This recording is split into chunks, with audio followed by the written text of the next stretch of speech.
Hi guys, magandang araw. Kumusta kayong lahat? Welcome to my YouTube channel. My name is Jaela Abilino Channel Mix Vlog. Please don't forget to subscribe, like, comment, and share kung nagustuhan nyo ang aking panibagong upload video. And pakiclick the button below para ma-update kayo lagi sa aking panibagong upload video. And disclaimer lang po sa mga taong ayos sa mga video ko ay pwede nyo po itong i-skip at maghanap kayo ng video gustong gusto nyo dahil ang mga video ina-upload ko dito ay para lang sa mga taong gustong makinig at manood sa aking mga upload araw-araw. Maraming salamat po. Ginagawa mo ba ang mga bagay na ito dahil gusto mong mapasaya ang mga tao sa paligid mo? Kung nagawa mo na hindi makatanggi sa iba, ay hiling ko na sana hindi mo rin kayang tanggihan ang sarili mo, ang iyong mga kagustuhan. Kapag lagi kang nagpapakita ng motibo na ikaw mismo ang lumalapit sa mga tao, ikaw mismo ang nagpe-play sa mga tao, ay hinahatak mo lang ang negatibo galing sa kanila. Bakit? Dahil hindi lang ikaw ang makakahatag ng negative galing sa kanila. Pati ikaw mismo na lumalapit sa kanila ay isa ka rin na magkakaroon ng negatibo. Alam mo kung bakit? Nasabi ko na makakabigay ka rin ng negatibo sa kanila. Dahil habang napatuloy ka na lumalapit sa kanila, nagpi-play sa kanila, parang nagsuot ka lang ng face mask na takpan ang lahat para magkunwari na mabuti ang lahat sa paligid mo. Pero sa paglapit mo sa kanila, na kumbaga piniplace mo sila para na magiging kaibigan mo sila, kapamilya mo sila, para ituring kanilang mabuting tao, pero sa kaloob-looban mo sa mga ginagawa mo ay may pag-alala ka. Magkakaroon ka ng pag-iisip na mai-stress ka at iniisip mo, tatanungin mo ang sarili mo, bakit mo ginagawa ito? Para sa kanila, para lang ba mapasaya sila? Alam mo, may isang bagay na hindi mo nagagawa sa sarili mo. Naisip mong magpasaya sa ibang tao? Ang tanong, naisip mo bang pasayahin ang sarili mo? Katulad lang yan sa iba mong mga kaibigan. Nagpapatawa, nagjo-joke, para lang mapatawa yung ibang tao, para hindi lang sila mabored. Halimbawa sa isang grupo, ang tahimik. Tapos gusto ng isang kaibigan mo mapasaya siya o mapasaya yung grupo. Magkukunwari siyang masaya para hindi makita ng tao ang pag-alala sa sarili niya, nalulungkot siya. Pero ang tanong, habang ba na nagkukunwari kang pinapasaya mo sila, sila ba nagiging masaya? Alam mo ba kung ano din ang nangyayari sa buhay nila? Siguro nakangiti rin sila, gumamit din silang na maskara para lang na kunwari napangiti mo sila.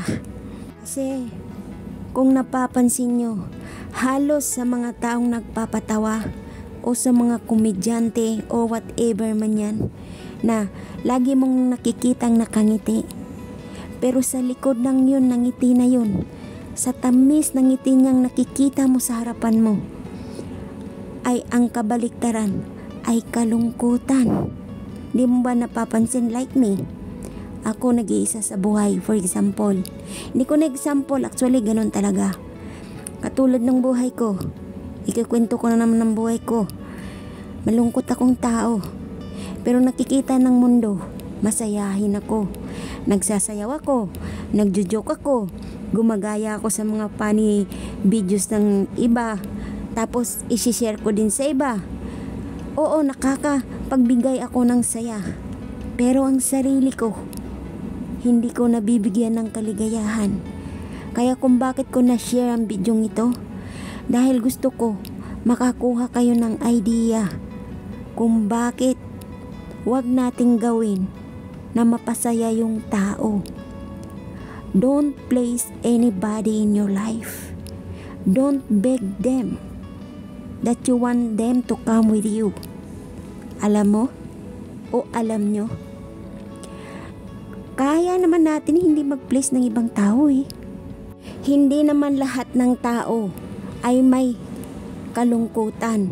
Hindi naman lahat ng tao ay pari-pariho ang problema. Pero alam naman natin na lahat tayo ay may kanya-kanyang kalungkutan, kanya-kanyang rason, kanya-kanyang problema sa iba't ibang paraan nga lang. Bilang isang tao, alam naman natin sa ating mga sarili na kaya natin magpasaya kahit na sino. Kahit hindi nga natin kilala, napapangiti natin eh. Oo, nakakapagpangiti ka, nakakapagbigay ka ng saya sa ibang tao. Pero ang sarili mo, sarili natin, ay hindi natin magawang i-celebrate. Hindi natin magawang magpasaya. Minsan, naramdaman natin, di ba, na yung ibang tao lumalapit lang, may kailangan. Yung iba, tinitake of granted ka na. Yung kabutihan mo, yung pag-alala mo sa kanila, yung pagbibigay mo sa kalinang maluwang, lahat ng yun. Tapos yung iba, gagamitin ka lang. Kukunin nila yung loob mo. Tatanggapin nila na piniplace ka. Piniplace mo sila. Pero ang katotohanan na yan ay gagamitin ka lang para panakipbutas ng pangangailangan nila. Kaya sa pagsubok mo na i-place mo sila, ayan ay makakapagbigay sa iyo ng kalungkutan sa buhay. Dapat baguhin mo ang style ng buhay mo. Baguhin mo ang pag-uugali mo na lagi na lang nagpe-place ng ibang tao. Una, sa tao dito sa mundo, kahit sa mga kaibigan natin, kamag-anak, ay hindi lahat mapi-place natin. Kahit anong gawin mo dito sa mundo, kahit anong gawin mong napakabait mo na, napakabuti mo na, binibigay mo na ang lahat, pero may masasabi pa rin ang tao. Hindi nila na-appreciate ang kabutihang na ipinagkaloob mo sa kanila. Ang kabutihan na ipinakita mo sa kanila. Ang pagpe-place mo sa kanila ay hindi nila na-appreciate. Hindi sila nasisiyahan sa iyong ginagawa para sa kanila. Alam nyo kung bakit hindi sila masaya na piniplace mo sila? Alam nyo kung bakit natitake of granted tayo ng tao? Ginagamit tayo ng tao?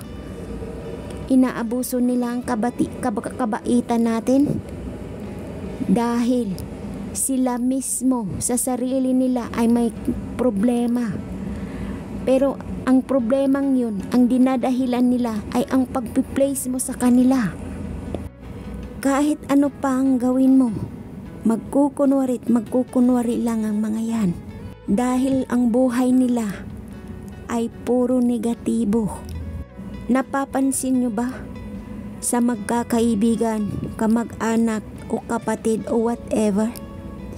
Diba kung sino yung piniplace mo, sino yung gusto mong mag-stay sa buhay mo, ay sila pa mismo ang manakit sa'yo. Sila pa mismo ang magbibigay ng kalungkutan sa'yo. At aabot sa point na maiisip mo sa sarili mo, magtatanong ka na, bakit ganon? Ginawa ko naman ang lahat para sa kanila. Ginawa ko naman ang kabaitan. Ang hinihiling nila, binigay ko naman. Bakit ganon? Puro ka bakit, diba? At sasabihin mo, hindi pa ba ako sapat? Bakit hindi sila maging masaya sa akin? O bakit hindi sila naging masaya sa lahat ng effort ko? Diba? Pinasaya mo na. Binigay mo na ang lahat. Wala pa rin. Sira ka pa rin. Tulad ko.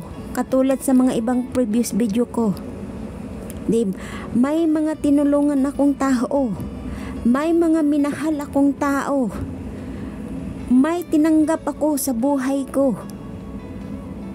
Plinace ko silang lahat. Tinanggap ko ng buong buo. Pero anong ginawa? Ganun pa rin. Kahit gaano ka pa kabait sa tao, binigay mo na ang lahat, may masasabi pa rin. Kaya kung ako sa'yo, pwede naman tayong mag-isa eh. Pwede naman natin baguhin ang habit natin na magpe-place ng ibang tao. Na tayo na mismo ang magpasaya sa sarili natin. Tayo na mismo ang maghanap ng way para sa sarili natin. Hindi naman natin kailangan ng maraming kaibigan Hindi naman natin kailangan na iniisip natin na masaya tayo dahil may friend, may family. Yes, nandyan na yung family natin talaga. Pero yung magpe-place ka ng ibang tao, tapos di ka na-appreciate. Kung ako, ikaw, mag-isa ka na lang. Alam mo, ako, bihira ako nagsasama sa mga kaibigan. Kasi, mas gusto ko pa yung mag-isa. Mas, komportable at saka may takot na ako na baka ganun pa rin ang mangyayari sa buhay ko. Kapag lalo lang ako mapapahama kapag nakapili na naman ako ng kaibigan na hindi loyal sa akin. Oo, tayong lahat nagkakamali. Tulad nga ng sinabi na nobody is perfect. Hindi naman talaga tayo perfecto. Pero ang akin lang, ibig sabihin sa video ito na huwag kang mag-place sa ibang tao. Huwag kang magpagamit sa ibang tao.